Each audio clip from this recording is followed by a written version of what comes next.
Hello students, this is the lecture second and in this video we are going to discuss about the ray of class 6. हमारा lines and angles वाला chapter चल रहा था और last video में हमने points, lines and line segment ये सब चीज़ें कवर कर ली थी.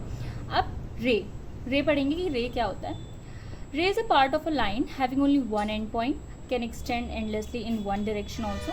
तो रे जो होता है वो दो पॉइंट से मिलकर बना होता है, लेकिन इसमें एक खासियत ये होती है कि इसका एक ही एंड पॉइंट होता है और इसी एंड पॉइंट को हम लोग इनिशियल पॉइंट भी बोलते हैं. रे को बेसिकली हम लोग ओ ए करके डिनोट करते हैं. ध्यान रहे कि हम लोग ये जो इनिशियल पॉइंट होता है उसको पहले लिखते हैं और बाकी ये जो एक्सटेंड वाली लाइन होती है उसको बाद में लिखते हैं. तो ये चीज़ ध्यान रखने की ज़रूरत पड़ेगी. और रे को हम लोग इस तरीके से डिनोट करते हैं, इसके ऊपर एक एरो लगाते हैं.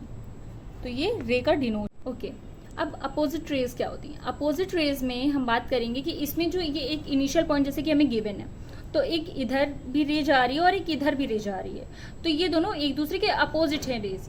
रे ओ ए एंड ओ और B, these two rays are opposite to each other.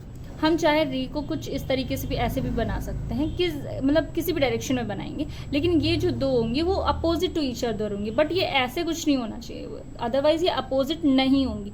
ये दोनों एक स्ट्रेट लाइन पे अगर कोई बीच में इनिशियल पॉइंट आ रहा है तो वो दोनों रेज अपोजिट होंगी. जैसे कि हमने यहाँ पर लाइन एल ड्रॉ की है और दो हमारे पास जो है एक्सटेंडिंग पॉइंट्स हैं ए एंड बी, और एक ही कॉमन इनिशियल पॉइंट है दोनों का ओ.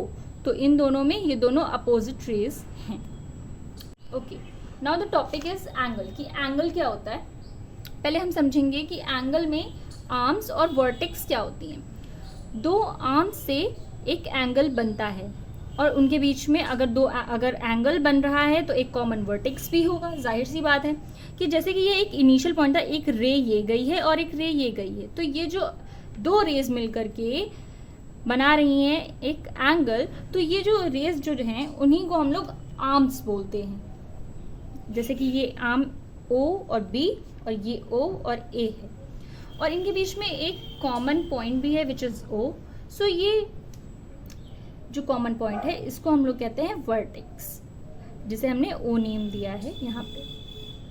अब हम बात करेंगे कि making rotating arms. Making rotating arms is a simple concept. So यहाँ पर क्या है, इसमें क्या करते हैं हम लोग कि इसमें हमारा जो ये पॉइंट है इनिशियल पॉइंट, इसी के थ्रू हम किधर भी एंगल को ड्रॉ कर, मतलब कितना भी एक्सटेंड कर सकते हैं. कि जैसे कि हमने इसी पॉइंट से, ये ओ है तो यहाँ पर हमने इसको एक्सटेंड किया, इसको और भी एक्सटेंड कर सकते हैं लेकिन ये जो पॉइंट है ये ओ, ये एक जगह ही रहेगा. आप देख सकते हो कि ये लाइन मूव नहीं कर रही है, ये लाइन ही मूव कर रही है. तो ये पॉइंट हमेशा सेम ही रहेगा. ये इसका इनिशियल पॉइंट है तो इससे कोई भी छेड़खानी नहीं होगी. कोई भी लाइन हो, कोई भी एंगल हो, वो हमेशा इसी के थ्रू एक्सटेंड होगा. इसमें इसके बाद एक टॉपिक है प्रोटेक्टर का.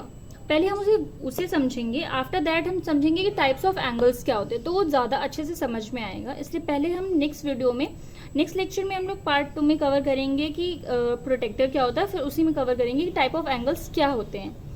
आफ्टर दैट जो भी लाइन और एंगल से रिलेटेड और भी ज़्यादा टॉपिक्स हैं उनको कवर करने के बाद हम कुछ क्वेश्चंस भी प्रैक्टिस करेंगे ताकि हमारी क्लैरिटी और भी ज़्यादा हो जाए.